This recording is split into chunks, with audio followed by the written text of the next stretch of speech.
And then after I got home, my mind was already made up. Like, I am going back a year from now and I'm going to go teach English in Vietnam.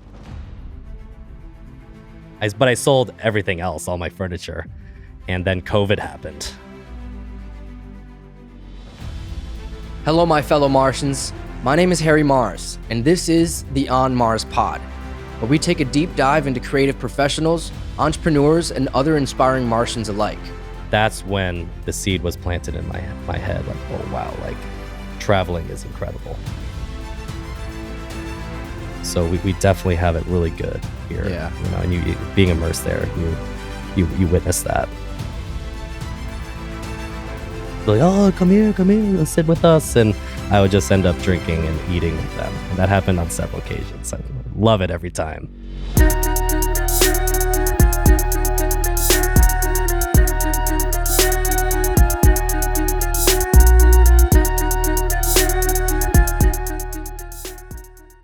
Hello, my fellow Martians. Today on Mars, we have an English teacher, but not just any English teacher. It's an international English teacher in Ho Chi Minh City, Vietnam. Everybody, please welcome Colin Bresnahan. Thank you so much for being here, brother. Thank you very much, Harry. This is awesome. And I was very much looking forward to having this time with you and getting to talk with you. Absolutely, man. Thank you so much for being here again. So Colin and I know each other through mutual friends, our good friend Marcus Reardon of the podcast. He is a network for a lot of people. And another mutual friend here. So I'm really excited. I saw him at a wedding a couple weeks ago. Our good friend Jimmy and Allie got married, and we were at a club, and he started telling me, I'm a teacher in Vietnam. And I said, hold on. Before we go into this, can we have this conversation on the podcast?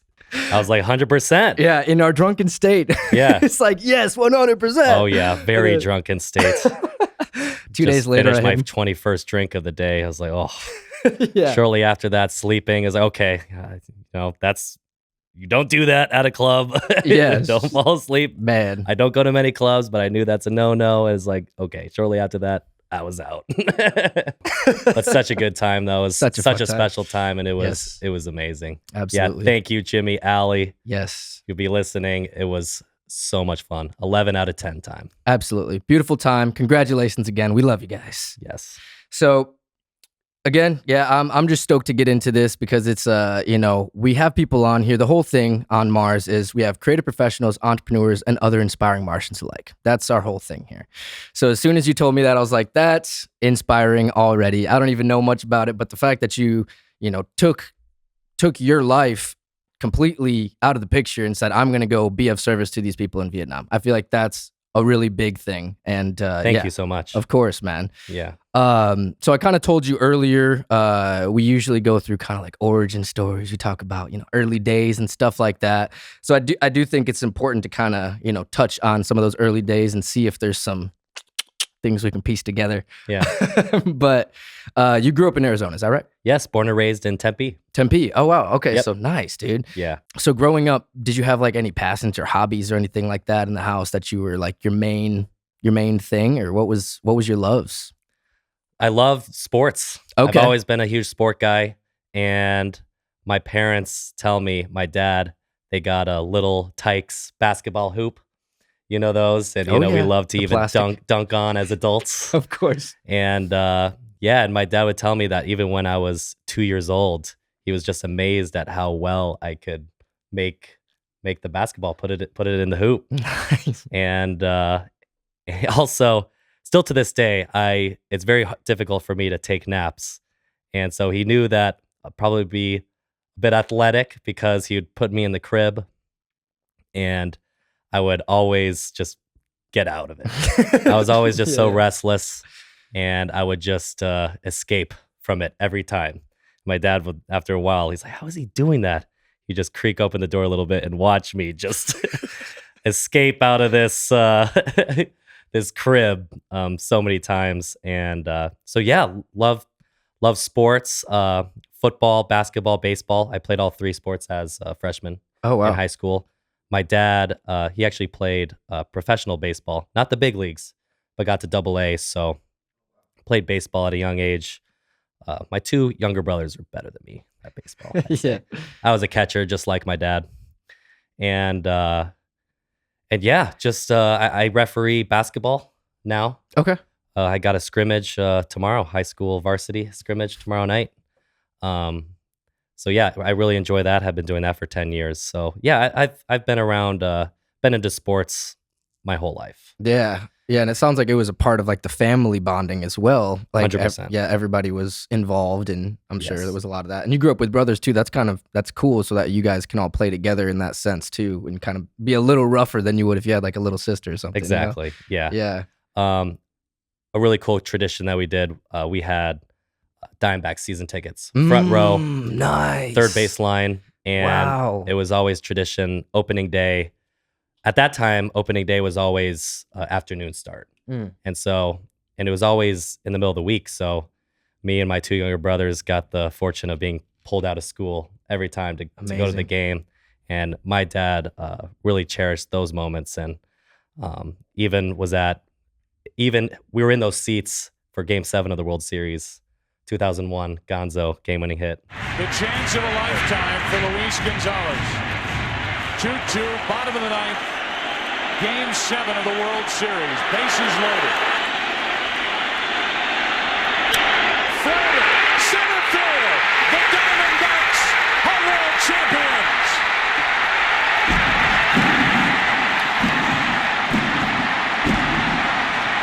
Against the Yankees. Very Clip vivid. right here. Yeah, right. Yeah. Mariano Rivera. To witness that though was Yeah. probably insane. To be Yeah. there. Yeah. Tears of joy in that Yeah, moment. yeah. I remember it very vividly. It was the 9/11 year also. Wow. Yeah, just very powerful. Jesse McGuire with the trumpet playing the national anthem before. Yo, it's the visuals. It's like it's crazy how like moments like that. You're like, I remember what it smelled like, what I could hear, what I could taste. For real. Yeah, Yes. it's real though. Definitely. It's like those moments are so important in your life. Yep. Dude, that's awesome. I mean, that's I feel like that's really important to have that like experience as a family too, because it's like some families aren't very close, but you grew up pretty close with your family. Oh yeah. then. Yeah. Yes. That's Yes. awesome, man. I am very fortunate that that I have such wonderful parents and brothers. Yes, I am Yeah. very close. And That's we'll sweet. actually shortly after or later today we'll go to happy hour. And, Ooh. $2 margaritas. If anyone wants to Dude. take advantage of that deal, it's a good deal. Yeah, dude. That's Used to be awesome. $1, but stupid inflation. 100% inflation rate on those margaritas. Now it's twice the cost. Jesus. Still cheap. Though. So early on, did you guys do a lot of like traveling as a family? And was that like a big like family vacations? Was that a thing other than like going to like local games and stuff like that? Or We always went to San Diego every Okay. year, every Nice. summer. Love that spot. So that was tradition. We would mostly around 4th of July, we'd go to San Diego. A lot of trips again revolved around sports. nice. Okay. And it's funny because my mom is not so much into sports. So we had 4 season tickets and she was, got left out, unfortunately. But she was okay with it. Yeah. She's not really into baseball. She'd still go to San Diego though. Oh, yeah, of course. Still enjoy your time out there. She's like, you guys go have Yeah. fun. I'm gonna go do my thing. Yeah, who doesn't love the ocean? I love that. And yeah, my mom says, I like the beach, but I don't like the water and the sand. But she still enjoys it though. Yes.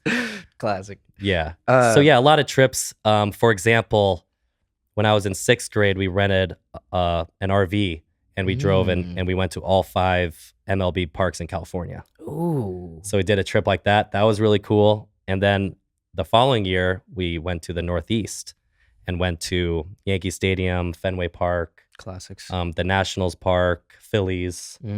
Growing up, it was a large part of our life. Yeah, my life. Yeah, absolutely, man. And I was bringing that up because it's like you like leaving Arizona. I feel like that was something that was like, and I was just wondering, like, oh, he probably went on family vacations. If you're like willing to go internationally like that, it's like, Yeah, you know that it's cool to explore. Yeah. It's fun to get out of your hometown. of course. Yeah. Yeah. It was the summer following graduating high school, and I went on a trip to Australia. Oh wow, that's what it was. And this was the first time I had been abroad. I didn't really count Mexico. Yeah, Time for was sure. just so close. Yeah, it's right Rocky there. Point. Yeah. And it was a really cool trip because it was a football trip. It was me and about a dozen other kids who had just graduated, football players, and we went down and played Australians in a game of gridiron. Whoa. Is what they call it. So that was the last time I ever put on pads and a helmet, and that was a really cool memory, going down to the Gold Coast, like around Brisbane. Okay. Brisbane, nice. Australia. Very pretty city, by the way. That's Very on clean. the east East. coast, right? Yep. Yeah. Yeah. Okay. Right. Yeah, like 90% of the population of Australia lives on the east Right. coast. That New South and Wales. the south, like or where whatever. Melbourne is. Yeah, New South Wales. New South yeah. Wales. Yeah, because I went to That's- Sydney one time. That's New South Wales. Yeah, New South Wales. That's what I thought. Yeah. But Brisbane, that's like, is that north of Sydney, or is that south of Sydney towards?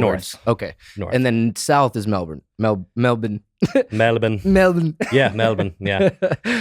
Yeah, Melbourne is on the South Australia. Okay, very nice. So that was kind of like your introduction to like international traveling. Yeah, but you know, nice, yeah. Australia is very similar to America. America. They drive on the opposite side of the road and they Yeah, speak yeah. differently. Their food is generally inferior. Yeah. So like Yeah. Australia to me, I don't have that much interest going back, but I definitely didn't regret going there. It was Yeah. a great time. Australians are wonderful people. Yeah, for sure. And experiences traveling there also can be wild. Yeah. Yeah. Did you go to Sydney and stuff like that, or did you just stay in where you were at?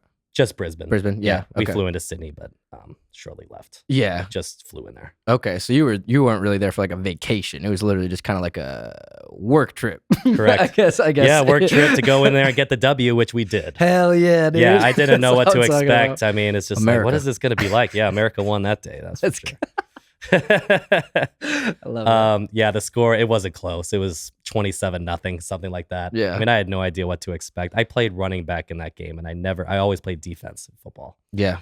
And they tackled me like rugby style, you know? So it's, although it was on their turf, it was our sport. Yeah, And exactly. if they were to come here and play us in rugby, they'd kick our ass. right, or do they play cricket? Is that a thing out there? Or is that UK?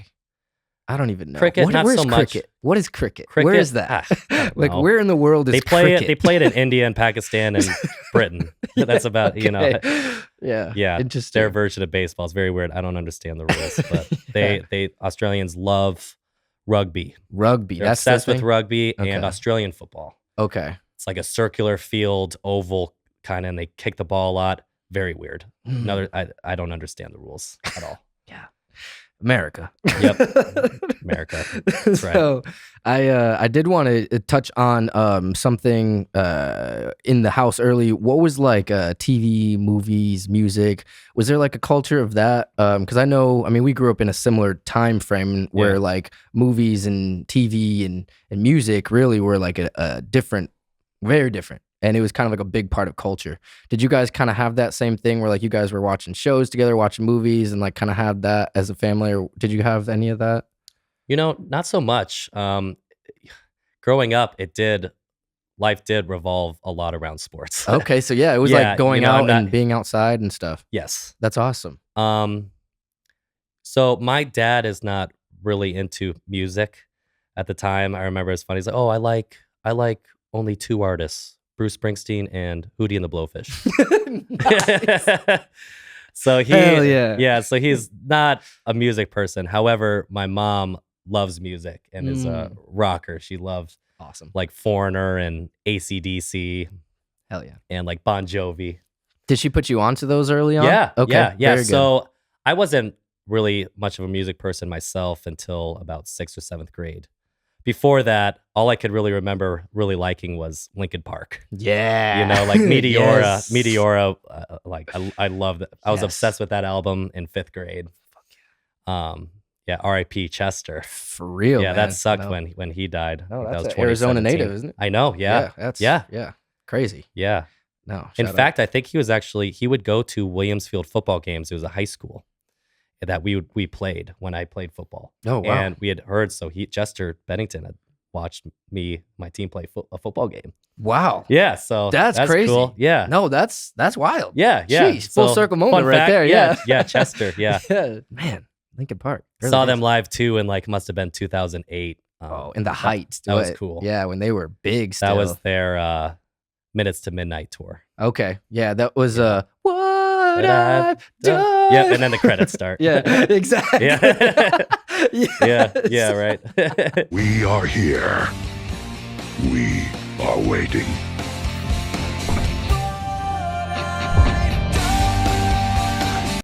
Classic. Michael Bay movie, whatever. Yeah, it is. exactly. Yeah, what is I've done. Yeah, directed by Michael Bay.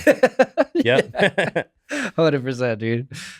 So she put you on to those early rock bands, or like Yes. so AC/DC predominantly. I just remember going to school, to our Catholic school, listening to the album Back in Black all the time. It's just so ironic because of Hell's Bells. Yeah, literally. You know, it's like, let's not play Hell's Bells too loud driving in the parking lot at Mount Carmel. The principal with ears. It's like, what the hell is Julie like showing her kids?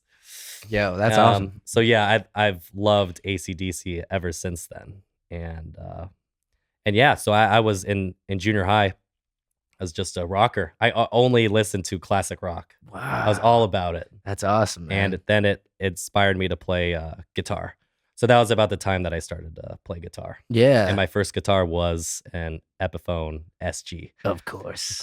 Yes. Angus Young's signature guitar. It's the same color too. The red with the black. The black. Yeah, with the black pickguard. Yep. Oh, I already know. I can see it in my head. Yep. Yeah. Yes, I still have it too. It's tucked away in my closet. Oh, dude. It's broken. Dust it off, dude. I know. I need to get the neck fixed. Oh, what it's a just bummer. cracked. Yeah, no, I think it's a simple fix. Yeah, okay. I think, but with a luthier.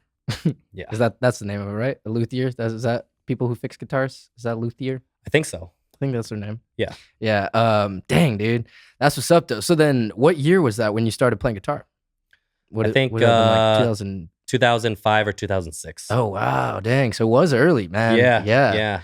Dang. Did you keep playing it the whole way through, or like high school and everything like that? Like, did you kept playing guitar? Yeah. Very good. Yep. Nice, dude. Yeah. So that something that like you was that kind of like sports and guitar? Was that like that was it? Yep. Very good. Yep. Then, of course, laid out all the, the sports passion growing up, and then that was also mixed with guitar. Yeah. And then I became obsessed with trying to play guitar. I remember vividly after my first guitar lesson, because I had no idea what to expect. I was an instrument, is how hard can it be?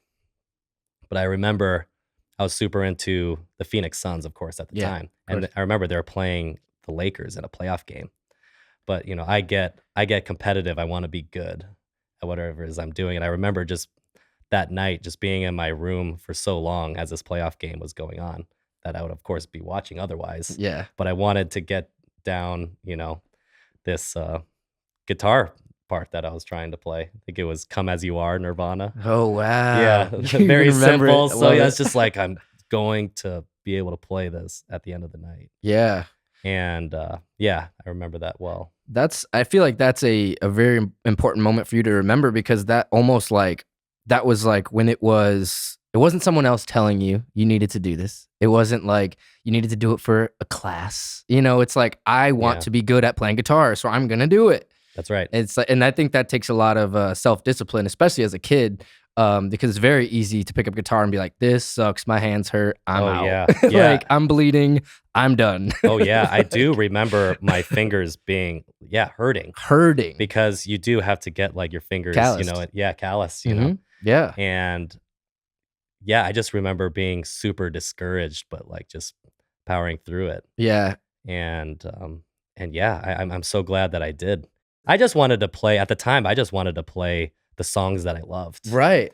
So in junior high, I was just obsessed with having the headphones in and turning up the amp and playing along to like Enter Sandman, for example. Yeah. So then at that time, I started to get really into Metallica. Love it. And they're my favorite band. Love it, man. No, that's when I first started playing music. Metallica was very integral for me as well. Nice. And it's funny because that's crazy. Yeah, they're fucking awesome. Yeah, man. dude. Saw them twice 3 months ago in Chicago at Soldier Field. Wow. Just epic. I never saw them live, but I'm sure that's fucking amazing. They're one of those bands that you see live and you go, oh, I get it now. Yeah. Just, oh, wow. Like, they're just such a good live band. For sure. And they get everyone involved too. And it doesn't matter where you are in the stadium, they pull you in. Yeah. And I remember I was fortunate to see Bruce Springsteen live with my mom, Amazing. who's also a huge fan. And we were in the corner, upper level, like second to last row. And I just remember, wow, like Bruce Springsteen is such a good performer. I feel like I'm in the lower level. So I think the best performers are able to do that. For sure. You know, however those professionals command the stage the best. Yeah. And their aura, and they're just masterful at it. Yeah. When you go to shows like that, it makes you remember, like, okay, this is why this exists because of this magical moment, like the live performances. And it's like, because if it was just like studio recordings, I don't think music would have as much impact as it has and as it's had over, you know, its history. It's like the ability to play instruments and just play in a band, I feel like has always been, people love it. And just live music, it's always so engaging. And it's like when you see people do it at such a high level, like Metallica or Bruce Springsteen, it's like, this is why like musicians exist, because they want to be at that level. And it's like, and I remember very early on, like I saw my very first concert was Reliant K. You know that band? That rings a bell. Reliant K. Reliant K. They're the ones. They're what's their big song? Who I Am Hates Who I've Been. They have a bigger one though. I'm begging you to be my escape. Reliant K. It Wow, was like, I haven't heard that name in a long time. Crazy. I'm pretty sure they're like a Christian rock band too. But like Simple Plan, kind of in that is same, that related artists? Yeah, something like that. Remember. Yeah, in that realm. Okay. It was. I'll never forget though. It was 2008. It was 2008.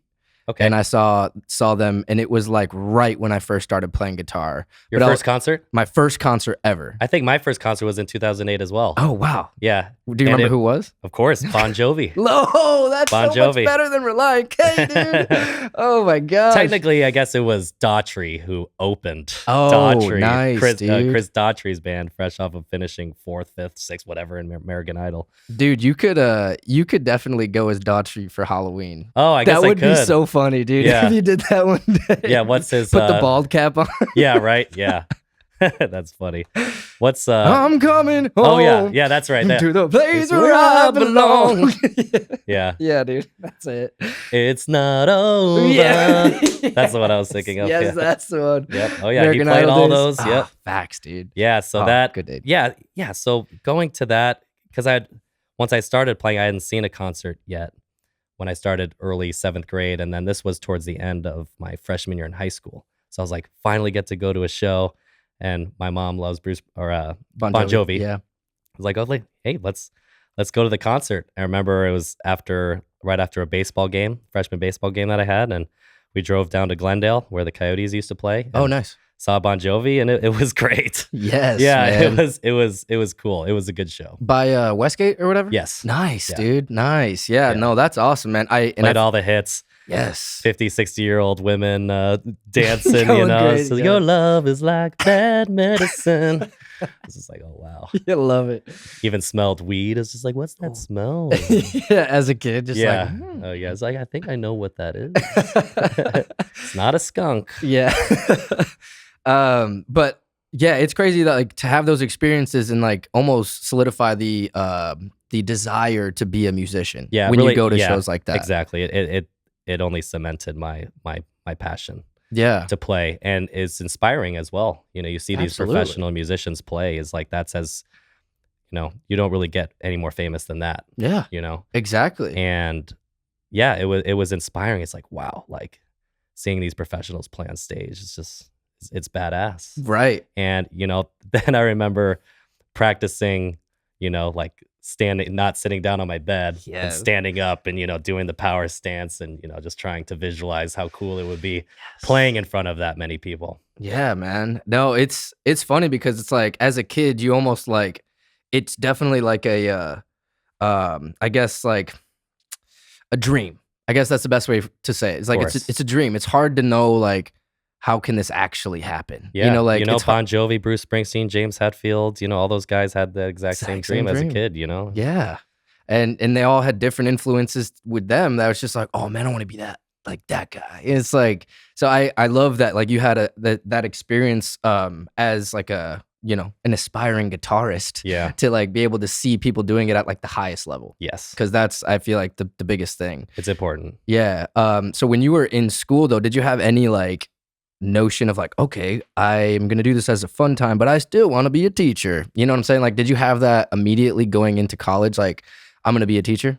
No. Okay. The teacher part came much later, but later, so senior year, actually maybe junior year of high school, we formed a band. Okay. Kept that desire alive and crept closer to, oh wow, we're gonna play in front of people.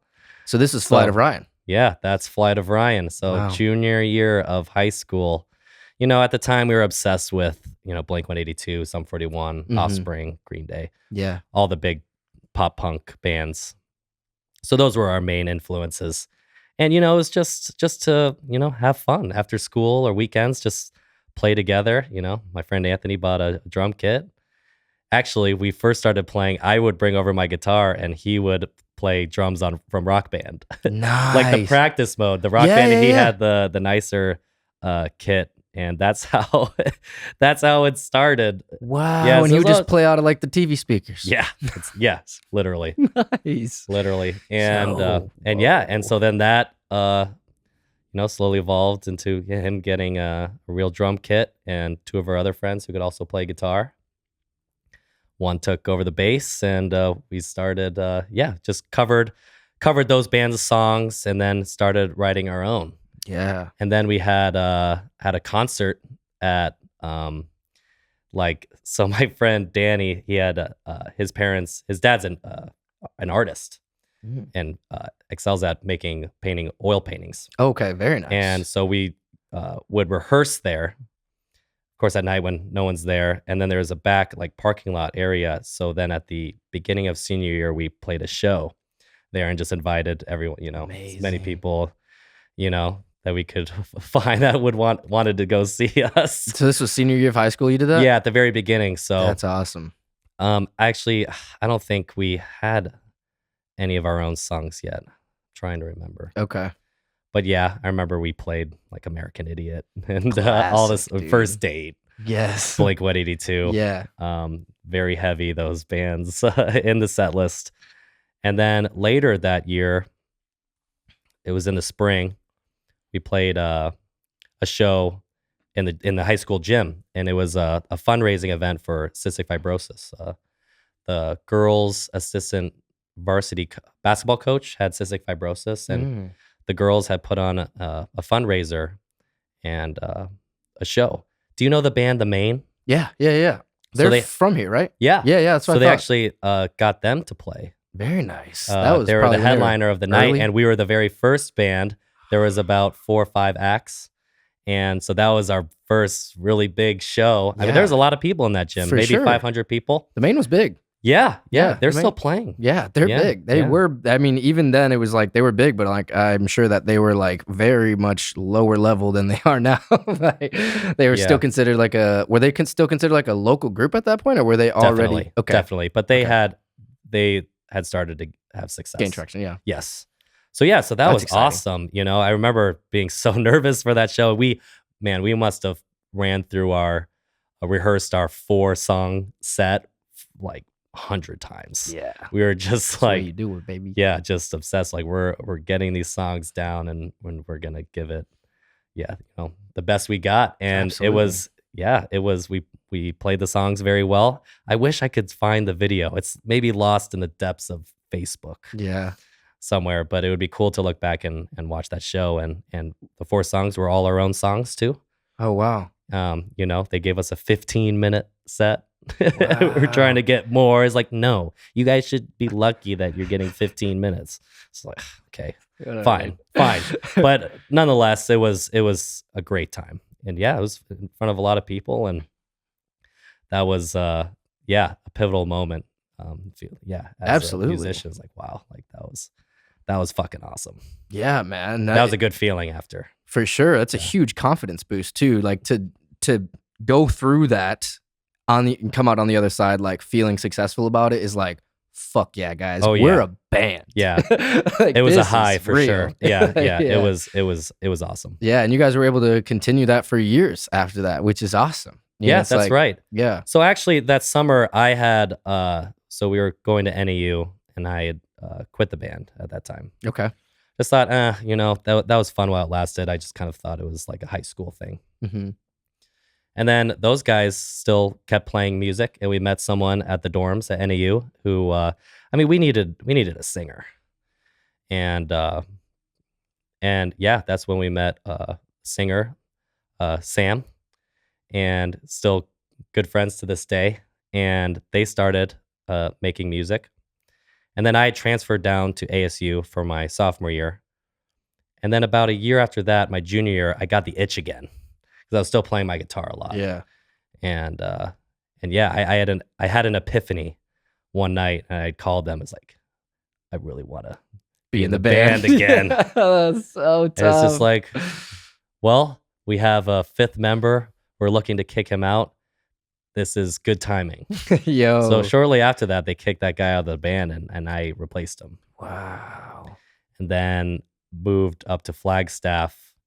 And that summer of 2014, Okay. 10 years ago. Damn. That's crazy. And yeah, we made music up there, spent summer in Flag, incredible. One of the most memorable summers of my life. And yeah, then we released an album from Cocoon like a year later. That's on Spotify, everywhere else, if you want to give it a listen. Yes. And yeah, we that at the end of that summer, another incredible moment. We played at the Welcome Show at NAU. Okay. So the year that my freshman year, the Iration played. Iration, the reggae band. Oh, Iration. I've heard that band before. Yeah, Time Bomb. Yo, if I heard it, I probably recognize it. But one of my homies, Esteban, I think, told me about Iration. He was in the band Something Like Seduction. Yes, yeah, we know them well. Oh, Yeah, we would play with them. Those are my homies. Yeah, those are my Oh, shout out Something Like Seduction. Yeah, we love playing with those guys. We played with them once in Rocky Point too, and numerous shows, other shows, and oh yeah, I was just about to ask, like Esteban from SLS, Something Like Seduction. Yes, dude. Wow. Yep, Esteban. Yeah. Full circle. Connor, yeah, that's crazy. Connor. Yep. Connor. Yep. Yeah. No, I knew both. I knew those guys pretty well. And then their friends, the Hourglass Cats. Did you ever meet those guys? No. Okay, yeah, they're really good friends with Something Like Seduction. They're Okay. also kind of reggae style. Ah, yeah. But yeah, dude, no, that's amazing. To have those early shows like that, it's like that's really all the assurance you need to like keep going. And it's like, so you need to have those moments and those big moments that are memorable as a band. Oh, so memorable. yeah. Yeah, playing that Welcome Show. There were a lot of people there, so it definitely felt like climbing the ladder. Oh, like we played in front of 500 people. There were maybe 1,000 to 2,000 at that Welcome Show. It's free for all the students, so everyone goes. All the freshmen go to that. And I forget the band that headlined that night. But they get like Ellie Goulding played one of those Welcome shows one year. Whoa. In the Dome, or maybe it was not a Welcome Show, but All American Rejects as well. Oh wow, that's a big one. Yeah, so they don't get no-namers. These pretty famous. Hell yeah, man. I mean, to be in that list of people that have played that show is awesome. That was a special moment for sure in my growth as a musician as well as our band. Yeah, for sure, man. And then I guess what was it that like I guess made you guys stop making music? Was it like just pursuing of different career paths in the band? And everyone just kind of like wanted to go different directions, or just the passion wasn't there? What was the reason you guys stopped? Kind of all of the above. Yeah. It just the passion kind of just organically met its end, just died off. And yeah, our last gig was 2018, around this time, 2018. And yeah, we had, it's, man, being in a band and trying to make it is fucking hard. Yeah. It's fucking hard. Very much so. And more so, like, you got to be so good, got to, strike some gold, get lucky, but the harder you work, the luckier you get. And we just knew we were at a crossroads that was like, okay, we really need to double down on our passion and our seriousness, which would be, for example, like moving to LA or just stop. Yeah. And we went with, just stopping. And I mean, I got to the point where, I mean, I truly believed in our songs. I thought our songs were very good. But personally for me, playing live, I got kind of sick playing our songs. And I think the other guys would agree too. And I would look forward to just playing cover songs at these bars. And, we'd play, a wide array of artists like Tom Petty and nice. And even still like Green Day or even MGMT covers. Nice. We covered Dreams. That was a great cover. Summertime Sadness. Love it. Lana Del Rey. So some of the covers that we did I thought were really good, but I just found myself at the time more excited to play those.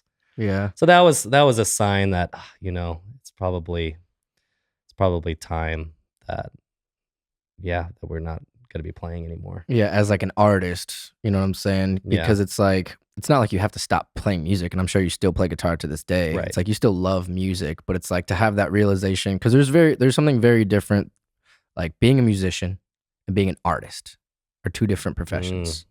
You know what I mean? You can be an artist and a musician. You can be a musician and an artist. It's not to say they're I like, never thought of it like that. You know what I before. mean? But it's like, I know a lot of musicians that have no desire to be an artist, if that makes sense. Okay. And then I know artists that have no desire to be a musician. Okay. Like Marcus, no desire to be a musician at all. Musician, knows how to play instruments. Yeah. Loves chords, loves sounds of instrumentals and shit. Marcus is really good with words. Marcus is a wordsmith. So it's like he loves that, and he loves writing, and he loves the he's very good at public speaking, so he's really good in front of people. So he has that artist. Yeah, witnessed that last week when he gave the speech at his wedding. Exactly. Did a great job. He does a great job in front of people, and he always has. And it's like as a musician or as an artist, that's where he really shines. Yeah, that's interesting. That's a good point. Yeah. Wow. So just hearing that. Yeah. Personally for me, I of course still love playing guitar, but I was just not engaged or interested anymore with the artist aspect of it. Because it is like having talent is like 25% of the job. Being talented is like almost just barrier to entry. Like that's just default. You need to be the best in the world. You know what I'm saying? Yeah. Because you can have 5 people that are the best in the world, and if one of them doesn't really want to like put on a show or doesn't really want to do the whole circuit as like an artist, they're not going to be an artist. And that's just point blank period. It's like, if you don't want to put yourself out there, if you don't want to put yourself out there, you're not going to put yourself out there, and you're not going to make it. That's just point blank period. Yeah. So it's just like, you got to be really, really good, but then also have the desire to want to like play these shows every single fucking day, go years without making money, really being in the red for years. Losing friends, having a lot of fucking this going on within the group or whatever. Because you're a family, you spend so much time with each other. You got to be ready for all that stuff and be willing to push through it for the goal on the other side, which would be being a successful artist. Yeah. And it's like, so there's a lot that comes with it. That's, to have the, I guess, like wherewithal to know that like, hey guys, like this isn't, we're all not in it as much as we need to be. Let's just like quit while we're ahead type of deal versus like half-assing it. Yeah. And then being disappointed that it didn't work out. That's the point we were at. Yeah. and yeah, it just no regrets whatsoever. It was an incredible time. Yeah. And a lot of special memories that came from it. Absolutely. But yeah, we got to that crossroads and turned right. It was the direction of okay, just stopping. Yeah. Eventually it'd be like 40-year-old be like, hey guys. Yeah, bring the band Wanna back get together. Yeah. Blues Brothers style. Yeah. Yeah. I'd be open to it, maybe. We'll see. Let's talk to the boys, Yeah, man. yeah. Can we play a lot of cover songs still though? Yeah. Yeah. One caveat, we gotta play Green Day. Yeah. When I come around. No, we probably don't have to rehearse that one. I love it. So I do kind of want to get into like when things started shifting for you mentally for like being a teacher, because that's like a really big difference, like wanting to be an artist and a musician and then like switching and wanting to be like a teacher. Yeah. What was that like moment where you're like, all right, teacher?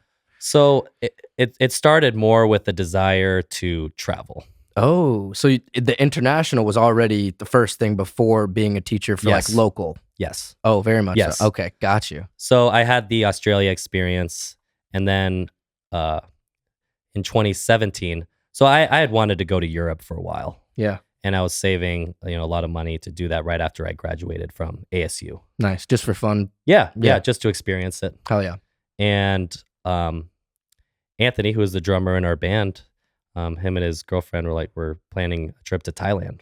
Ooh. I was like, oh shit. That would be cool to go to. He's like, yeah, dude, it's going to be so cheap. And then when I looked into it more, I was like, yeah, just got to get there, and it's so cheap there. I was like, wow. So I went to Thailand with them in like May of 2017. And I went for 2 weeks. They went longer. And that's when the seed was planted in my head. Like, oh, wow, like traveling is incredible. And like sure. being able to be out here longer and working, making money would be I just thought it would be the coolest Dream, thing yeah. ever. Yeah. So that after I went to Spain, that's when I really thought. So I went to Thailand 2 weeks, then a few months later went to Europe. Okay. By yourself? No, I had some friends. Okay, that came. okay. I was by myself part of it. A couple of my friends visited me. They left. And my other buddy came to visit too, and we Very traveled through Spain together for a couple of weeks. And I fell in love with Spain. Like Spain is so chill. Nice. Like I knew people taught English there, and it's like okay, seeds planted. Teaching English, working another country would be incredible. And then fast forward a couple of years, I went to Vietnam. So when I was in Thailand, I want to go to Vietnam. Yeah. Went to Vietnam for a month, and then a month. Oh wow. yeah. Yeah. And then after I got home, my mind was already made up. Like Wow. I am going back a year from now, and I'm gonna go teach English in Vietnam. Wow. And after I learned how, because in Spain people go teach English there and break even for the most part, but in Vietnam it's so cheap, the cost of living is so low, you can save some money. Mm-hmm. And I just thought, wow, like. While Spain would be cool, Vietnam, whoa, Yeah. a Very lot different. Yeah. Very different. And so, yeah, then a year later, I was already set to go. I sold my car. Actually, no, I didn't sell my car yet. But I sold everything else, all my furniture. Right. And then COVID happened. Doosh. So that was a devastating 48 hours for me, just realizing, wow, okay, definitely cannot go. And who the fuck knows when I can go? Right. But I was so set on doing it. Okay, I'm not going to let this prevent me from going. So then I just had to be patient. I did some substitute teaching during that time and then was finally able to go to Vietnam September of 22. Okay. So you had the formal education already done by this time for teaching? So to teach English abroad, you just need a bachelor's degree in anything. Okay. So how did you substitute teach? So same thing. You just need a bachelor's degree in anything in order to substitute teach at like any school. General public schools? Yeah. What? Yeah, that's right. Yeah. So some of my substitute teachers might not have even been teacher majors. Yeah, that's right. Yeah. That changes everything I know about substitute teaching. Yeah. This guy just got a fucking degree in bioengineering or some shit that doesn't know what to do with, and he's like, "Fuck, dude, I gotta be a substitute teacher. Yeah. I got this fucking niche ass degree for nothing. Now I'm gonna go substitute. It's a convenient, teach. it's a convenient thing to do, and Oh, in man. between, jobs or whatever. Once you That's sign what's up up. for I didn't know that was an option. So. I mean, hey, if you have a 4-year degree and you don't know what to do, or is it 4-year bachelor? Yes. Yeah. So if you have your bachelor's degree and you don't know what to do, go be a substitute teacher for a little bit. Yeah. And of course, I'm not going to be doing this my whole life, but in the meantime, because I will go back to Vietnam early next year. It's a way for me. It's it's flexible. Yeah. And it's a way for me to make money in the meantime. Yeah, that's awesome. So you still have a job. That's sweet. Yeah, that's really cool. So like, even though you're not doing your main thing in Vietnam, you still have. I mean, even though it's not like a same school every time type deal, is that like, I guess different schools, and you just like you apply for different school districts. Got you. Okay, that's very nice. Yeah. Damn. So then COVID happened, and then so you're basically subbing during COVID. Is that kind of the deal? Or? Summer of 2020, I didn't. Yeah, it's a wash. Yeah, for sure, dude. I started helping a family friend. He's a subcontractor for Bank of America, and so Bank of America changes their signs on their windows every 3 or 4 months, and I was helping him a lot with that. Oh, nice. So at least, and that was a good way to make money at that time. Got you. So I was driving a lot through Arizona and California, mostly California to do that gig. Okay. And so I did that also summer of 2021. That was good money. But yeah, I just always knew, I was like, okay, like, the country's got to be opening up at some point. Mm-hmm. It's not going to be closed forever. Right. But just had to be very patient. That was a test of patience for sure. So when did that first like glimpse of like, finally I can do this? When did that come? It was spring of 2022. Oh, wow. Okay. I think that's when it finally opened. Like the international, is that kind of the deal? Or like, was it because like what border was closed, I guess? The Vietnam's border. Vietnam's so they finally border. opened it. They announced they were going to open it, I think, March or April of that year. Wow. And then the first class was, so then I went to Vietnam for the first month I was there was to become TEFL certified. What is that? Teaching English as a foreign language. Oh. So you also need that. You need a bachelor's degree, that TEFL certificate, and a clean background. Makes sense. And those are the 3 requirements to teach English anywhere in the world. That's amazing. Yeah. So the first month I spent there was the 4-week course, TEFL course, Mm-hmm. and where I met a lot of my good friends out there through that class. Mm-hmm. Yeah, some like 15 people in the class, 4 or 5 Americans, 5 or 6 British, Okay. 1 Canadian. Yeah. Wow. One That's Welsh. That's Welsh cool guy. to be in a situation where it's just like you're all going for the same thing, but from totally different places of the world. Yeah. Really cool. That's awesome. Yeah. And in Ho Chi Minh City. In Ho Chi Minh City Yep. too. Yeah. Yep. Wow. Dang. So there was 2022, and then like once you got out there, you were out there for how long? I was out there. I was there for about 7 months. Came home for a month to go to a wedding, my cousin's wedding. That I wasn't planning on coming home, but I wasn't doing so great. I was had like bad insomnia at that time. And I was like, damn, like I think this is from just being homesick. Mm-hmm. And because I close with my family and very close with friends out here. It's like, damn, I think I just need to go home. Yeah. And then surprise my cousin at the wedding, That's or amazing. shortly before the wedding. That was a really special moment. Yeah.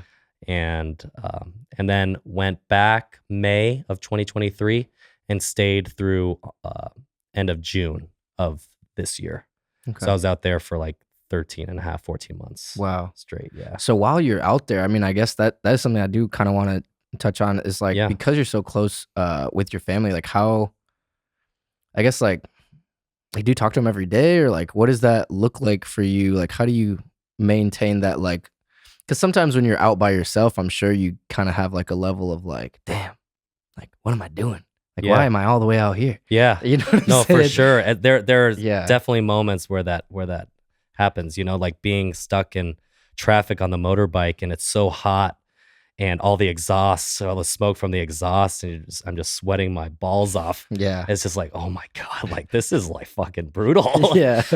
But Why am I here again? yeah. And no, so it's 14-hour time difference. So Whoa, that's yeah, 14 hours ahead. That's So great. it's- have to think about that. They're Vietnam's waking up right now. Interesting. Yeah, and I would call home maybe like once a week or once every other week. Okay. FaceTime. Nice. It would usually be like a Saturday or Sunday morning for me. Right when I wake up, I'd go to a coffee shop, get my coffee. I'm addicted to Vietnamese coffee. Love it. It's so good. I actually had a little bit this morning. Now, you brought some back with you? Oh no, Oh. there's a place on Dobson and Warner that has good Vietnamese coffee. Oh wow. Yeah, it's right across the street from Lee's Sandwiches. Nice. Yeah. I didn't even know Good Vietnamese banh mi, coffee good was banh mi sandwiches. Actually went there for lunch today. Lee's Sandwiches. It's really good banh mi.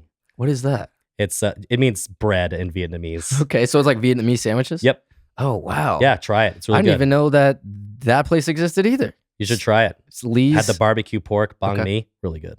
Dude, noted. And then Yeah. get a coffee across Yes. the street. Yes. Nice. That's dude. right. Yes. 25% sweet. They put the condensed milk in it. It's so fucking sweet. Oh yeah. So you gotta just 25%. So that's how they make That's- it? Is that yeah, like traditional, like with the condensed milk? Yep. Nice. They use Robusta beans instead of Arabica beans, and it's very bitter and strong, highly caffeinated. Robusta. Robusta beans. Interesting. Yeah, and that with the condensed milk, it really balances out the bitterness Mm, of the coffee, and it's so good. dude, I love coffee. So Yeah, you should try it. Yeah, I would. Yeah, Yeah. definitely would love to try that. So I would talk to my parents, and call back home. Yeah, Saturday, Sunday mornings, and 14-hour time difference. So, I call them at it would be morning for me. It would be like 8 a.m. for example, and it would be 6 p.m. here, 14 hours behind. Whoa. Yeah, it's like you're just getting your day started, but they're like about to start going to bed Yeah, that's right. tomorrow. That's right. That's right. Yeah, yeah. Yo, that's crazy. Especially like being like so close to your family, because I'm so close to my family, and I live in Arizona, and sometimes I'm like, damn, like it sucks that I can't go out there all the time to Michigan. Yeah. But it's like to be in Vietnam, Yeah. that's a different thing. Oh, yeah. It's like Yeah. you got to take planes, trains, and automobiles to get back home. It's a long ways away. Yeah, how long is that Literally flight? halfway around the world. How long is the flight? So Because you go stop, obviously. yeah, so let's go to Vietnam right now. We take a flight from Phoenix to LA, Yeah. and then LA to Seoul, South Korea. Oh, That's over like the a 12-hour Pacific? flight. Yep. Oh. And then lay over there, and then it's a 5.5 hour flight from Korea to Ho Chi Minh City. So depending how long your layovers are, I think the last when I came home, when I left my place 30 hours. and I arrived to my parents, it was like 30 hours. That's Had crazy, time. dude. Yeah, 30 hours had That's elapsed. crazy, dude. I know. That's It's a long way. it's like far away. driving from California to New York. Yeah. It's like, Yeah, right. it's just like, but straight. Yep. Like just driving straight Yeah. for 30 hours. But at least you can watch Jeez. movies. and Yeah, stuff, no, and, dude. Hang and out, have some The cocktails. Korean Air is nice too. Oh, yeah. Nice. Yeah. I mean, all their flights are probably long as fuck, too. Or wait, no. Korean Air, that's like international from Seoul to Vietnam. Is that what Yeah, that is? the Korean Air. I would take Korean Airlines from LA, like to and from Seoul. Oh, LA. so yeah. that's the then long also- one. Yeah, so yep. that's the big one. Yeah. And then also to go down south a lot, to Vietnam. Okay.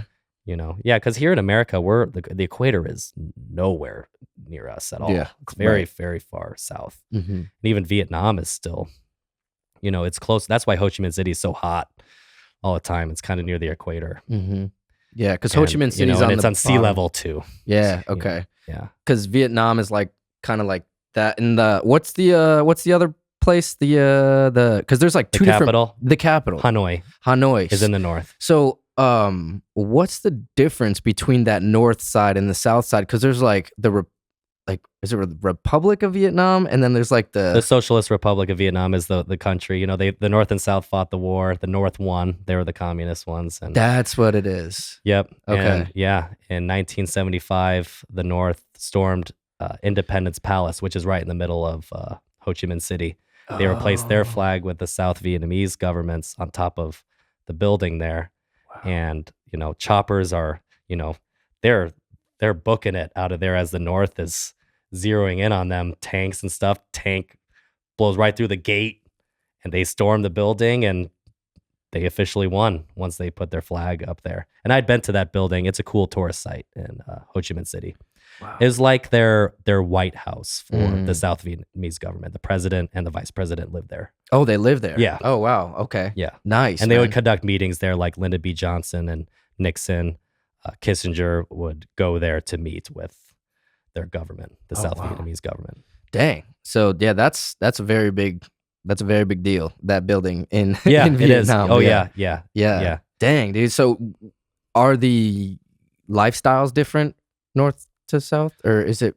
No. And you lived in the south. That's right. Yeah. Okay. Lived in the South in Ho Chi Minh City, Saigon. So it used to be called Saigon, and then once the North won, they're like, well, now we can do whatever we want. So they renamed the city to Ho Chi Minh City.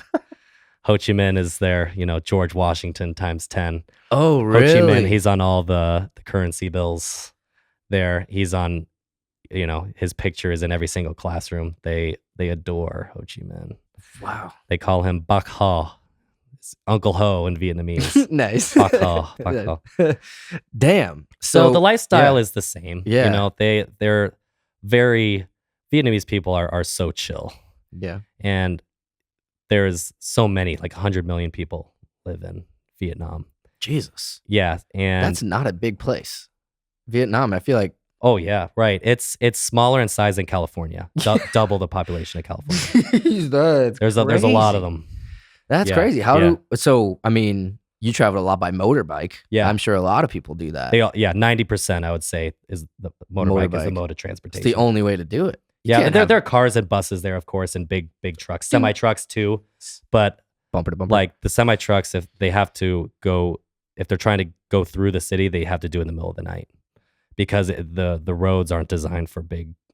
The roads are just too narrow to have many cars. Wow. Yeah. Damn. Yeah.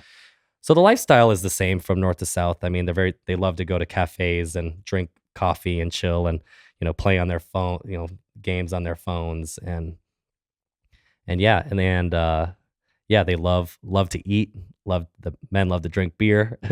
So there's like a lot of similarities, but like in a different way out there, like to America. Yeah. And I guess that's like one thing that I really want to like talk about is like the cultural differences that you noticed from being immersed out there. Because I mean, you live there. It's like you're not just visiting. When you live there, it's like you have a different perspective. I'm sure when it comes to like their customary, you know, traditions and like the way that they do things compared to how we do things here. Even the foods we have here, the beers we have here, things like that. I guess like what is like your biggest things where you're like, this is so different, but it's like for better or for worse or whatever. I would say, I mean, yeah, of course, you know, the biggest thing you see is difference is all the motorbikes. Yeah. And the cafe culture is very chill. I like that a lot. You know, I call it like a peaceful chaos in Vietnam. It's so crazy on the roads, but everyone is just so chill. Many Vietnamese are late to things, you know, and the cafe culture, they adopted that from the French, because the French colonized Vietnam, you know, before the U.S. got involved with, you know, their war. You know, before 1975, there was just so much conflict in that part of the world, in Vietnam, and so that was part of my routine. Is I'd wake up and just go to a Mon Pa cafe, drink my Vietnamese coffee, and just, you know, like in France, if you'd been there, just look at the street life and just gaze, and, you know, many people would meet with each other, just have coffee in the morning and even at night too. Oh, wow. And a lot of like the younger kids would, you know, when we're in high school, we're trying to figure out whose parents are gone, where you can like drink beer, Party, and, yeah. go smoke a bowl. Yeah.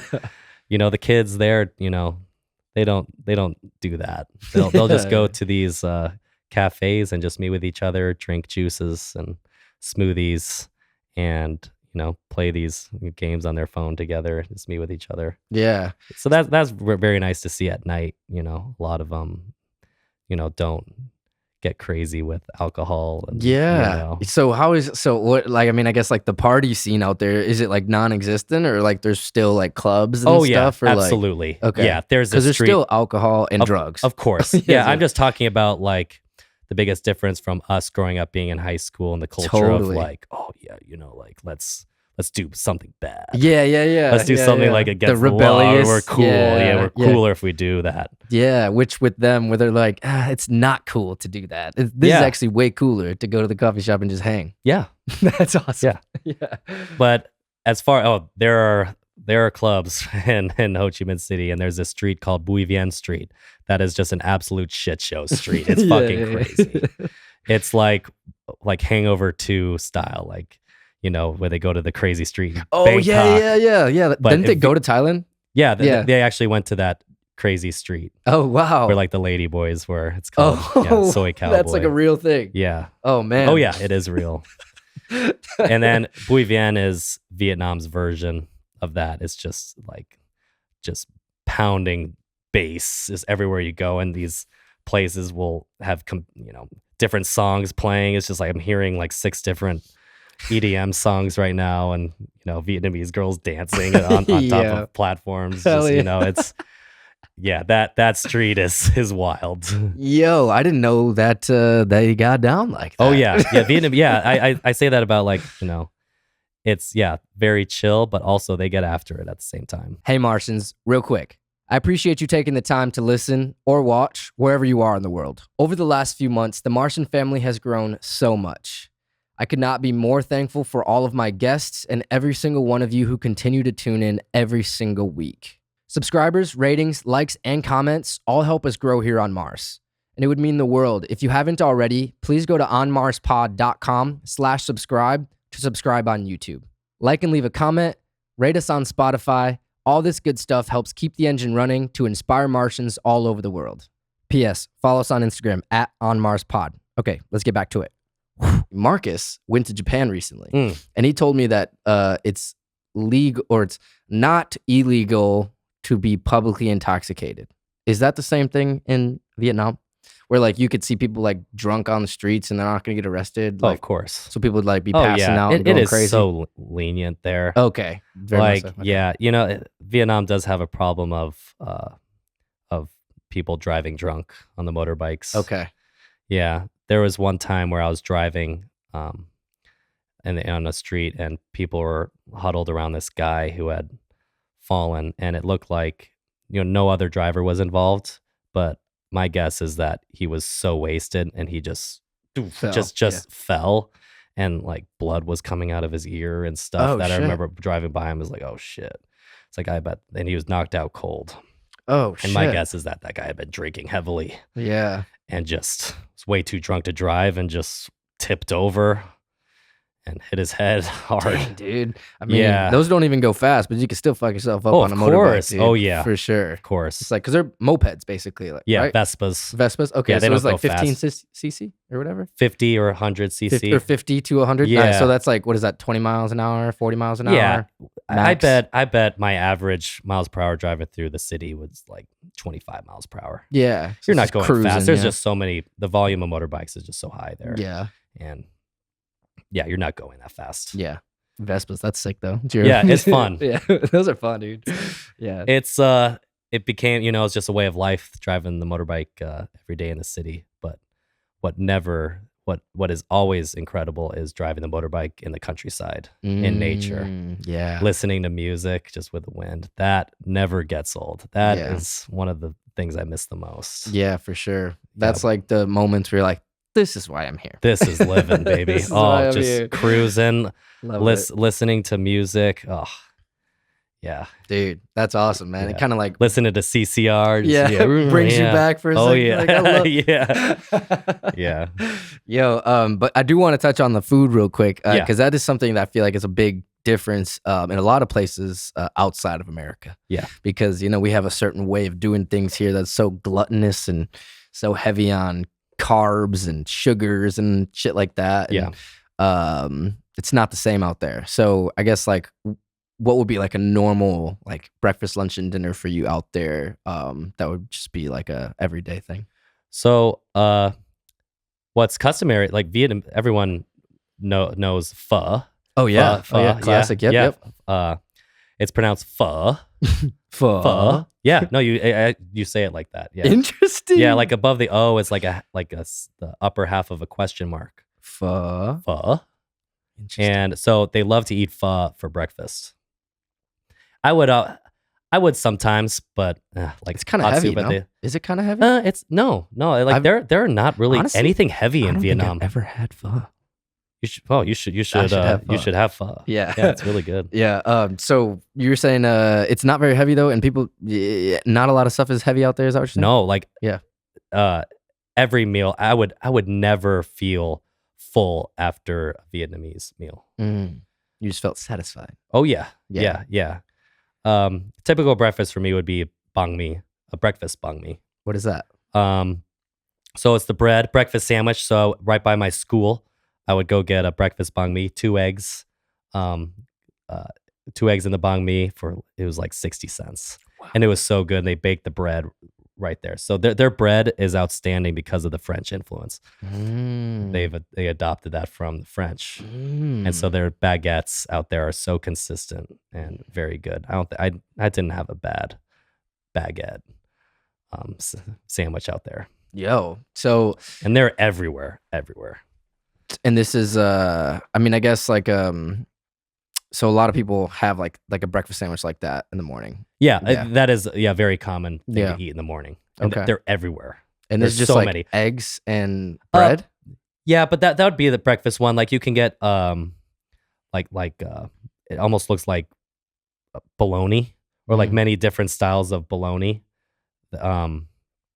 Like sausage kind of meats. They Gotcha. They would have banh mi's like that. Not really a fan of those. Yeah. But the grilled pork ones I liked a lot too. There'd be shredded chicken banh mi's, but the grilled pork banh mi's were the best. Okay. They grill them on charcoal, Nice. like these cute little stands, Yeah. And a lot of times, they'll just be right on the side of the road.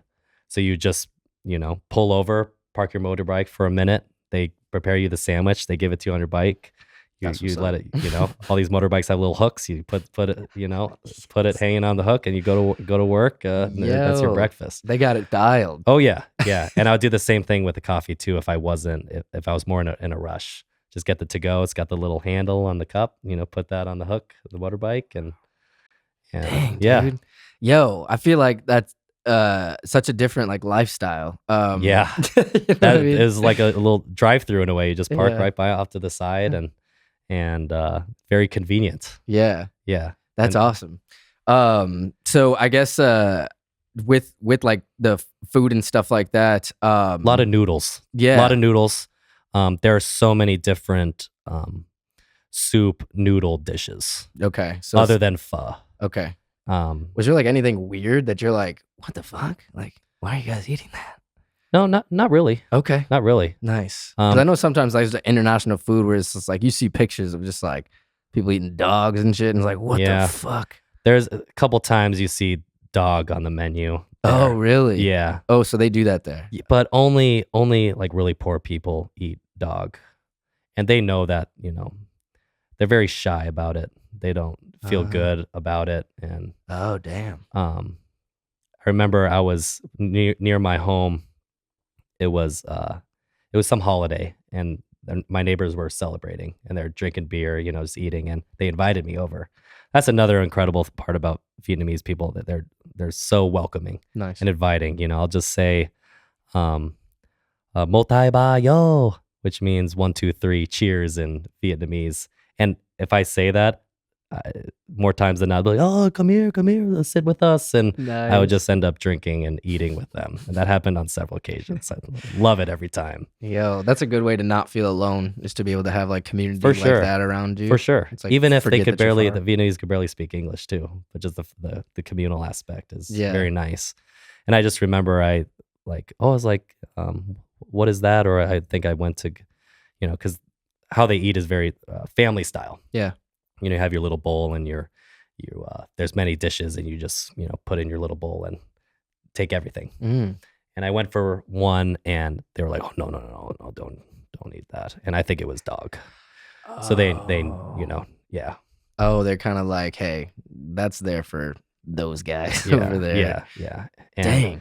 And it's considerate though too, which is Very nice much because so. it's like, this guy probably doesn't want dog. Dog, yeah. And I don't want to eat. I love dogs. Yeah, exactly. Anyone who knows me, I'm obsessed with love dogs, golden retrievers especially. Yeah, But yeah, it's like I'm not gonna eat that. yeah, for sure. I remember one time I was driving by a market and it was towards the end living there, and there was a dog that had been already cooked, like in the middle of like a spike or whatever, like you'll see Oh, like shit. pigs and they're like Yeah, rotating yeah, over yeah, the fire. So rotisserie. a dog had been cooked like that. And I was like, oh shit. Oh no. And I went to go, I was driving, I stopped, I was about to take a picture of it. And then the Vietnamese lady behind freaked out on me. She was so upset that I was about to take a photo. photo of She, it? She could have thought, oh, it was with PETA or, I'm going to expose them. I was like, oh shit. Okay. Like didn't take the picture. I was just like, I wasn't, going to do that anyway. But, I understood from her perspective, it's, they're not proud of that. Yeah, exactly. They're like almost like, but they're really like ashamed of it. Yeah, Yeah, it's very yeah. like shameful. Yeah. Yeah. It's like we don't want to do this. We have to because we're so poor. Yeah. And that's, Vietnam is a poor country. So we definitely have it really good here. Yeah. And you being immersed there, you witness that. And that's one of the biggest cultural differences. Is Cheap like, protein, dog. 'Cause it's protein. Exactly. It's to them. It's eat that with rice and fish sauce and chili. That's a meal. Yeah, for sure. To them, it's like it's less of like I'm eating my pet. It's like I'm just eating To meat. survive. Yeah, I'm just eating To live. Yeah, to live. Yeah. exactly. Yeah. Yeah. So it really puts yeah. that into perspective. That's a big thing. Yeah, because we have so many options here, what to eat, and we have, live in a lot of excess, For which sure. is really nice. So living there, it definitely opens up your eyes. It's like, wow, like they're not choosing to eat dog. Some people have to. Yeah, it's like that, and that's a huge difference. Where it's like out here, you have motherfuckers choosing to eat elk Yeah. and ox and fucking armadillo and shit. Yeah. We're just like, bro, you don't got to do all that. Yeah. It's like there's people out here having to eat dogs because they don't have anything else, and you're like, beef, chicken, turkey. Ugh, give me the elk, the bear. It's like Yeah. all these people. Like, there's so many people that I like hear love you. like eating those gamey meats and stuff like that. Where it's like that's such an American thing. I Oh, feel yeah, like that's such an definitely. American thing. Where it's like in Vietnam, it's like what Yeah. elk definitely. meat? Yeah. What are you And talking another about? thing is that they will eat everything of every single part of the cow or the pig. They'll eat it all. Ugh. Pig ear, pig feet. The strangest thing that I ate was a cow testicle. I did try that. That's some fear factor shit, yeah, bro. yeah. Wasn't that? Of course, in pho you'll eat like tendons and muscles. You can get that in the pho if you want. Oh, And it has a little weird texture to it. It doesn't taste bad, but the testicle just tastes like a muscle or a tendon, but it's just in a ball shape. And if you were just eating it blind, you wouldn't think about it. Yeah. think about it. But just the thought of that is like, oh, okay. Like I just did it just to try it. It's like I'm not going to seek it out again. I did it just to say that I did it. Yeah, exactly. Yo, just to be in a situation where it's just like Just wash it down with beer. It's fine. Yeah, which I did. to be at a window and be like, yeah, I'll take the cow testicle. Yeah, That's wasn't my crazy, choice. dude. I was drinking with I made some Vietnamese friends there that I would teach English to his daughter. Oh, okay. He had a nice. friend who also had a daughter, and That was a cool story. I lived nearby, and there was a swimming pool. So all of them, they drop off their kids at the swimming pool, and then they would drink and beer and eat dinner at the corner, just to wait until they're done. Amazing. So I just walked by one night and did motai ba yo, like, oh, come sit with us, and then I became friends with them. Only one of them could speak decent English, Okay. and then it was so cool. They'd invite me, and we would drink beer and eat different foods. Yeah. That's awesome. Yeah. And then when they presented you with the testicle, was it kind of like they're like laughing, kind of like, Yes. oh, check Yes. this out, Yes. see if you can do this. Ah. They were, yeah. That's so They're funny. They're It's like, see good if the job, Colin. American can do. Yeah. But that's with traveling. I love trying everything. Yeah. So I you love. gotta do that. Oh yeah, that's part of the experience. Yeah, it's one of the best parts of traveling is trying all the different foods from other countries and cultures. Absolutely. Yeah, man. So yeah, I'm very adventurous in that way. Wherever I For sure. go somewhere new, I was like, I'll try it all. Yeah, man. I mean, and to that, like on that note, that's a great segue to the next topic I have here. There's a couple places that you've traveled that I saw on your Instagram. Yeah. And I'm like, dude, these look amazing. Like, you went to, I mean, we already talked about Taiwan. You went to Malaysia, South Korea, Singapore, Cambodia, Yeah. all these places. Yeah. And I guess just like, I guess, is there any of those that I just named that like stick out to you? Like, oh, this is crazy. I mean, there was one when I was looking at the pictures, like Malaysia, that place looks amazing. Yeah. The colors and the architecture was just absolutely incredible. Yeah. And that's in the pictures. So I'm sure like in real life, it's like, whoa, that's crazy detail. And like the detail and like the architecture, like the sculpture kind of detail work. I think you might be thinking of the Petronas Towers in Kuala Lumpur. Probably. Yeah, which are iconic, one of the Yeah. more iconic skyscrapers in the world. I think that is what I'm thinking. Yeah. Malaysia is really cool. Kuala Lumpur is an awesome city, and it's more advanced than you would think it is. Yeah, very impressive city. It's a diverse city. Malaysia has a lot of Chinese people, Indians, Malaysians, Okay. and because of that, the cuisine there is incredible. Nasi lemak is my favorite thing to eat in Malaysia. That's like chicken and rice. It's like a fried chicken and rice. Their fried chicken in Malaysia is probably some of the best in the world. Hell yeah. Yeah, I didn't know that. yeah. Man, so I mean, I guess the other spots like South Korea and Singapore Yeah. and Cambodia, is there anything about those that are just like, whoa, jeez? South Korea is awesome. I'm wearing a shirt. This is Seoul.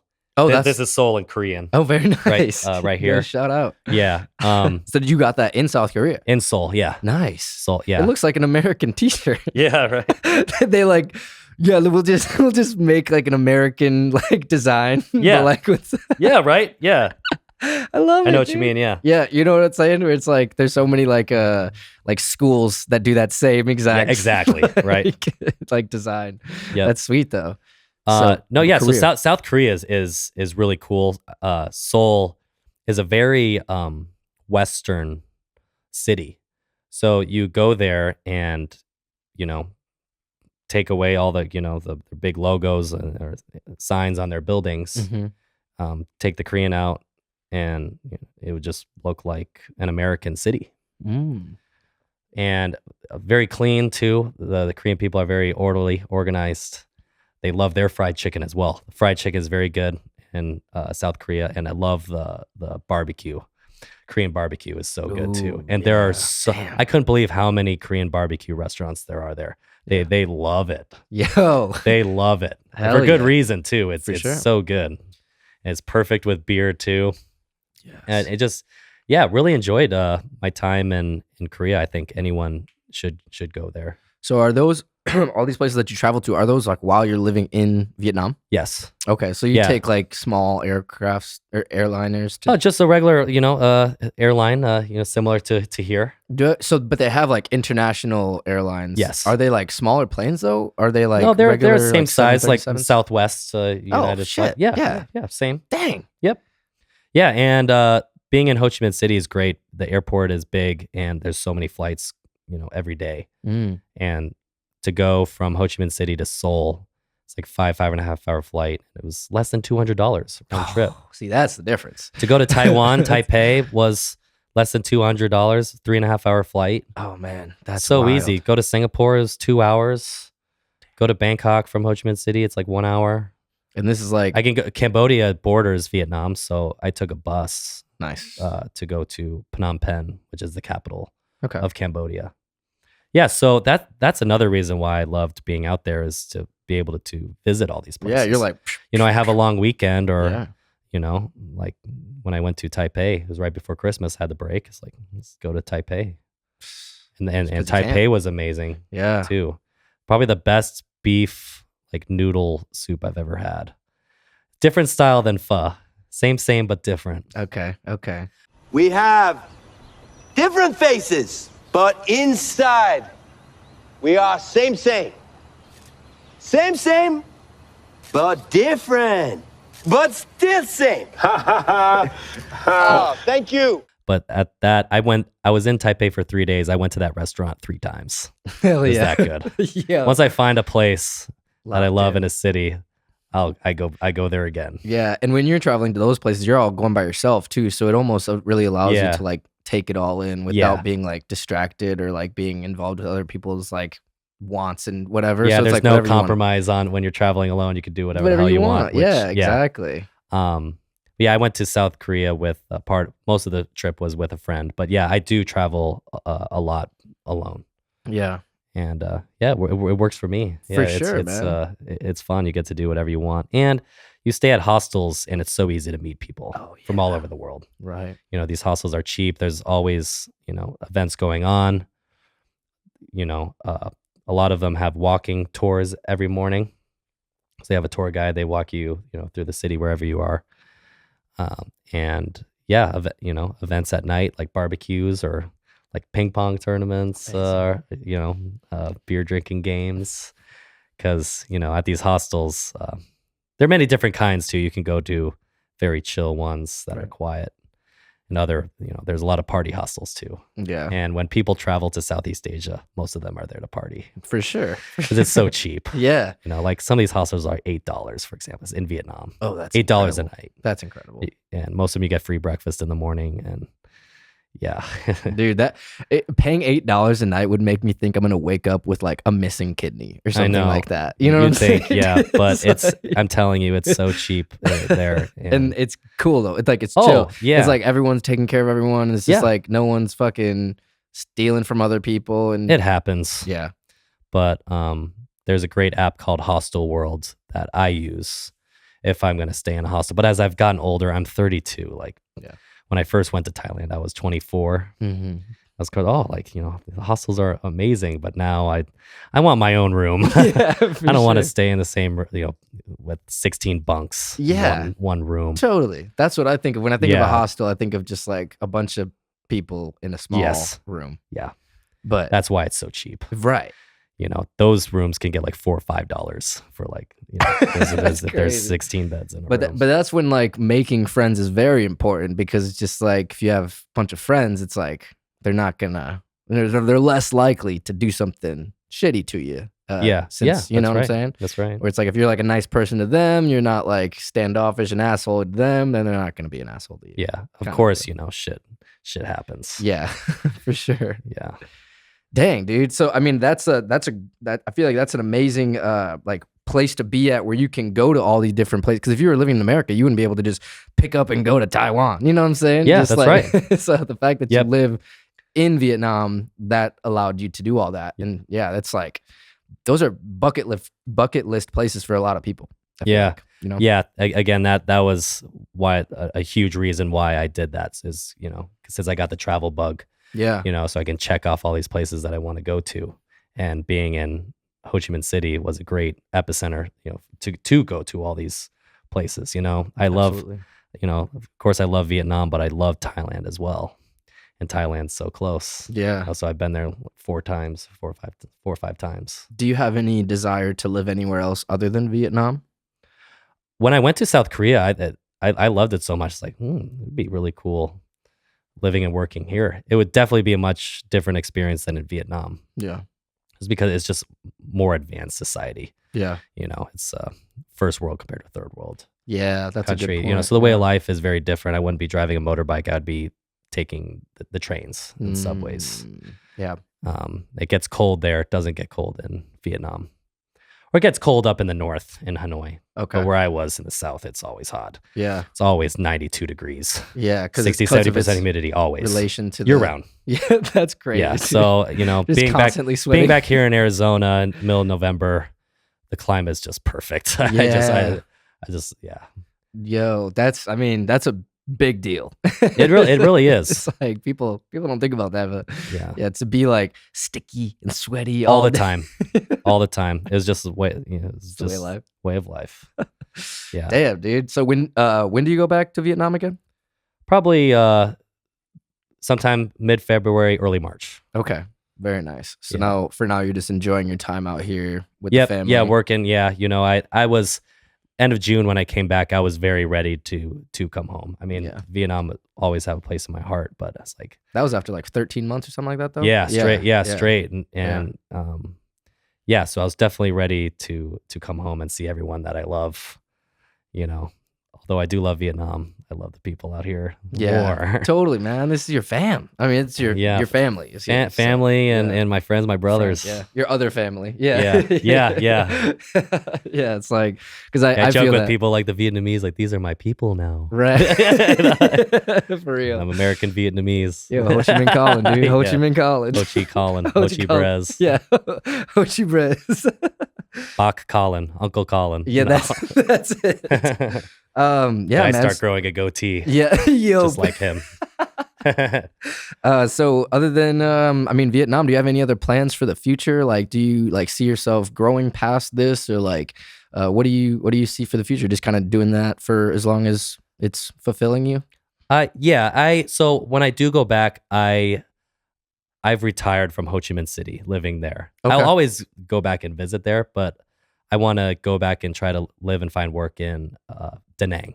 Where's Da Nang's that? the third biggest city in Vietnam. It's on the coast, so it's an Okay. ocean city, Nice. seaside city. Hmm. Oh, I love that place. It's so nice. You look at like the main street right off the water, it looks like it could be Miami. Oh Like yeah. 1/100th the cost. Yeah, I love that. Yeah. to be on the coast would be awesome. I know that you can live in a studio apartment for maybe $250 per month and be a 5-minute walk from the beach. Right. So yeah, That's crazy, I know, dude. right? So it's I that's not an exaggeration. Yeah, that's actual dollars. Yeah. And that's US money. Right. Well, they use the dong. Yeah, so it would be what, 6 million Vietnamese dong, right. But which would be- $250 US. which would equate to $250. Yeah, I mean that's It's 25,000 Vietnam dong is $1. It's kind of crazy their denominations. Yeah, dude. So there's just a bunch of zeros. Yes, yeah. You see zeros everywhere. Their biggest bill is a 500,000 Vietnam dong. That's a $20 bill. That's their biggest bill. Yeah. Yo, that's the crazy shit to me. Where it's just like, know. why you guys need all this extra I know. There's digits? too many currency bills in circulation. Yeah. It would be a nightmare to bring them all back to change to eliminate some zeros. So Yeah. it Oh, works. that's such a good point. Yeah. Yeah. It's like if it's something it's like a fraction of Yeah. a dollar. you see something that's 20, bang mi is 20,000 dong. I'll just say 20K, Yeah. 20,000. Right. So I know that. Okay, that's going to be like 80 cents. Jesus, dude. I mean, Yeah. that's absolutely insane. And are you getting paid in US dollar? No, it's all in Dong. Vietnamese dong. Oh wow. Yeah, But you're just I getting opened paid. up. I opened up my hella own. dong. Yeah, hella dong. A lot of dong. They don't accept dong in America. I tried. Yo. Yeah, You so go I up there opened- with fucking 3 million dong. Yeah, It's like it's just like this is a lot of money. Try to deceive them, trick them. yeah, No. yeah. It's like, no, this is $100. Yeah, Jesus Christ. yeah. man. So I opened up. When I got hired at the school, like bank they- account. yeah, I Yeah. go set up a Vietnamese bank account. Okay. It's just direct deposit Vietnamese dong get paid. Nice. So, Yeah. but is it like, are you getting paid like a Vietnamese citizen would, or are you getting paid like almost wages that you would be getting paid in America as like a teacher, but instead it's in dong? So English teachers there get paid way more. than Vietnamese Okay, teachers. that was the question. So I got paid hourly 450,000 dong, and that's like $18 an hour. Nice. So that's what I would get. Which is still great to be able to have that money out there, though. You know, it's like, because $18 an hour doesn't get you very far here in America, but like $18 an hour out there, you're fucking living. It goes a long way. Yeah. Yeah, it really does. Dude. Yeah. That's awesome. Yeah. So, so then when I would come home, I just, would convert my dong to USD. Nice. Right before I came back. Very good. Yeah, I had a little left over. I kind of went ham at the end, so I went to use a lot of that to go to Korea. Nice, dude. But yeah, I'll give Da Nang a shot. It's a beautiful city. About 1 million people. Okay. But compared to Ho Chi Minh City, which has 12 to 14 million people, it's a huge difference. Very much so. It's a crazy, very densely populated city. So Da Nang would just be so chill. Yeah, dude. So I want to give that a shot, but I don't. Maybe I'll be there for like one more year, but in the future I have plans to come back to Arizona. This will always be my home. Yeah, absolutely. I love Arizona. Yeah. And I love hiking and the nature out here. That was one thing that I missed the most, obviously, other than friends and family, was the nature. For sure. Or being able to escape like in the city. So for South Mountain, for example, the trailhead's 10, 15 minutes away from my house. I can just go there, get lost in there and decompress. I couldn't do that in Ho Chi Minh City. Yeah. They have nice city parks, but you'll always hear the honking of the motorbikes nonstop all the time. Beep, beep, beep, beep, beep, beep. Ugh. Oh, wow. It's draining. That. Yeah, for sure. Yeah, to be the in noise such pollution, small place, a lot of pollution there, and I'd feel it in my lungs, on the motorbike, stuff too. So there would be some days like, man, like fuck, it's difficult today. It's polluted on some, very polluted on some days, and nonstop noise. Yeah. So, and there's like no space in Vietnam. You walk on the street and you're constantly dodging, like meandering, walking around motorbikes or people sitting down. You could never just walk straight, and it's so close to the road too. Yeah. So you always got to be on. Got to be Alert. looking. You always have to be alert. Yeah. Yeah.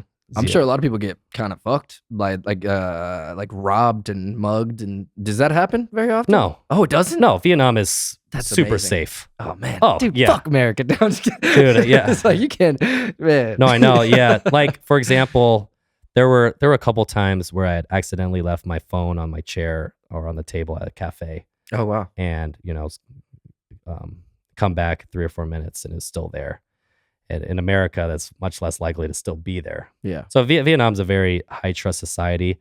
I am not kidding. I didn't see like one crime the whole time I was there. Wow. Nothing. Damn. Yeah. The Vietnamese are just amazing. It's a very high trust society.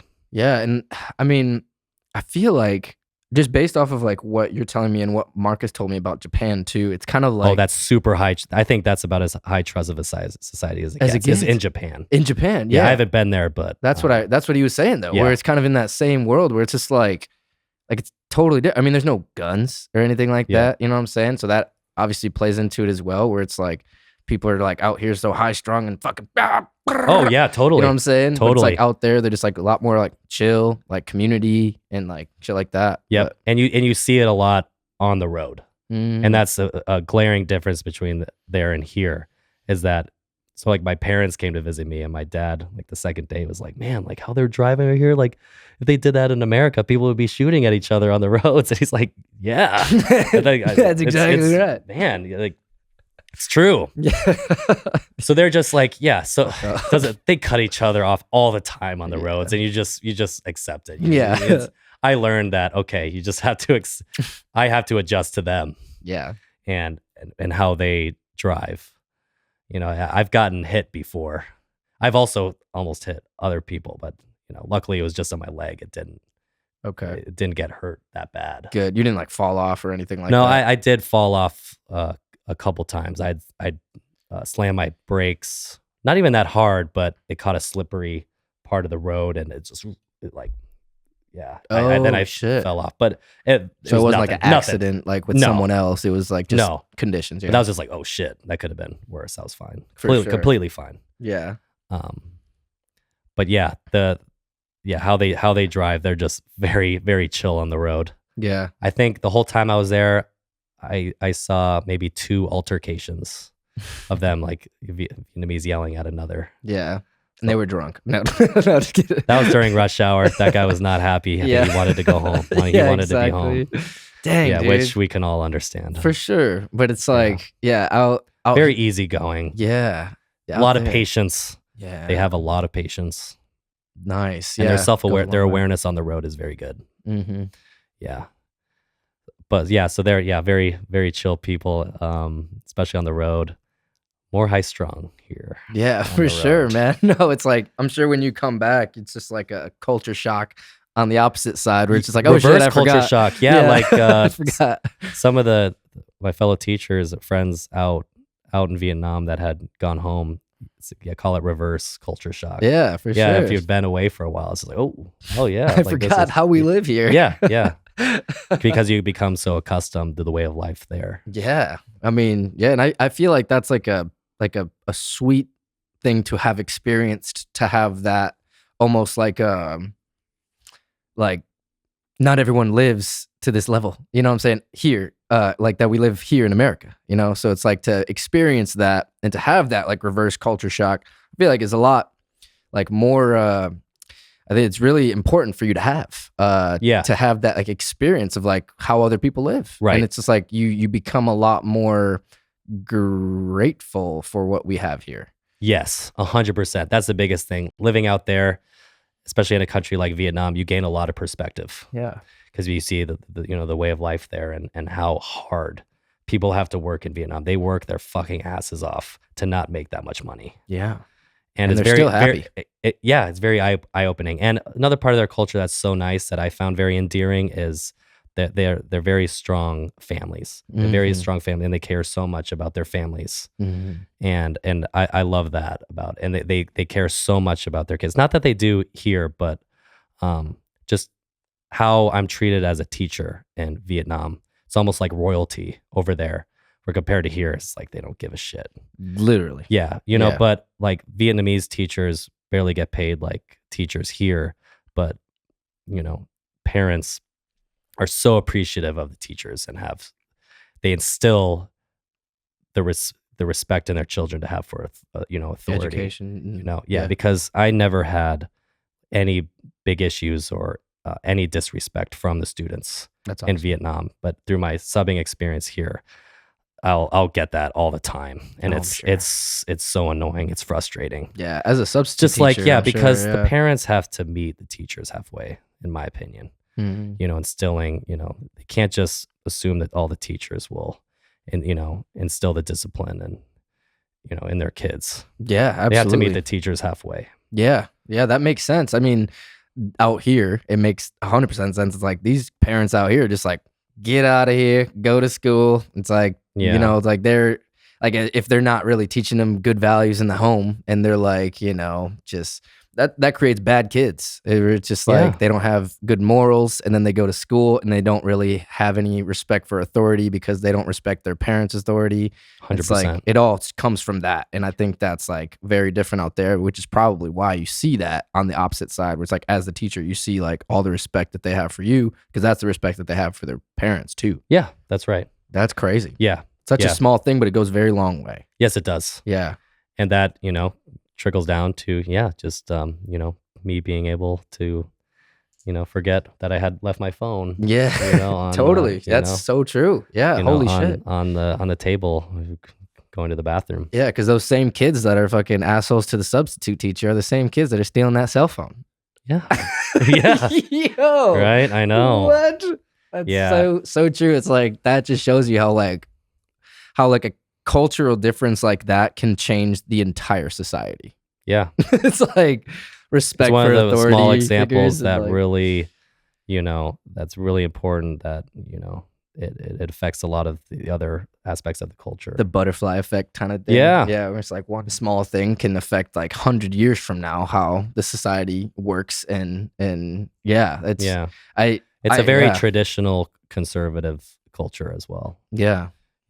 Interesting, man. Well, I mean, I'm so glad you have the opportunity to be out there and experience that, because it gives you a whole new like perspective on life. And I mean, it's invaluable. I do really cherish that, and I can't believe I'd already spent almost 2 years out there. Learned a lot, you know. It's a lot of solitude, you know, and it allows yourself to become more self-aware and learn more about yourself too. So that was because I lived alone when I was there, and I always had roommates here. Yeah. So that was a big adjustment for me. Interesting. Yeah. Yeah. To be by yourself out there too. It's like you're learning everything at once. Oh yeah. It's like learning how to be by myself and also just be alone in Vietnam. Yeah. Like, you definitely got to do some soul searching. Yeah. Figure it out, man. But I mean, shit, I'm glad that you were even able to come on here, man. I'm glad that we connected. I feel like this is everything great. happens for a reason. It's like, but it went well. Dude, it went amazing. Yeah, Dude, this is awesome. great. No, I love it. I learned so much, and like I'm inspired by your story. It's like, thanks, man. Of course, I appreciate that. Of course, no, for real, man. Because it takes a different type of person to, like I said earlier, is like kind of give up your life to be able to be of service to these people in these third world country, literally. Yeah, so it's just like it takes a different person, and like a very it has to be like you have to have a good heart, and you know what I'm saying. And I think that's like says a lot about your character. Thanks so much. And your values, really. So man, I appreciate your time so much. This has been amazing, dude. All right, thank you, Harry. Yeah. No, I had a lot of fun doing this. Hell This is great. My first podcast. No, it felt just like conversation. Forgot the cameras were there. You know what I'm saying? We're chilling, talking. So do you want people to follow you on Instagram, or do you not want to push your Insta? Or I mean, you can follow me on Instagram if you want. It's Colin_Bres. Perfect. COLIN_BRES. Yes. If you want. That's right. Yes. Go support him and go check out his life, because There's lives some a pictures cool on life. there. You'll be able to see from all his these places we travels talked about. Yes, exactly. You can reference all these things. I'll put pictures up in the video though, so you can kind of see what we're talking about. Yeah. But yeah, go follow Colin. This has Thanks so been much. such a good time. My fellow Martians, thank you so much for hanging. Go follow Colin at Colin_BRES. Go follow at On Mars Pod, Harry Mars _. See you next time on Mars. Love you.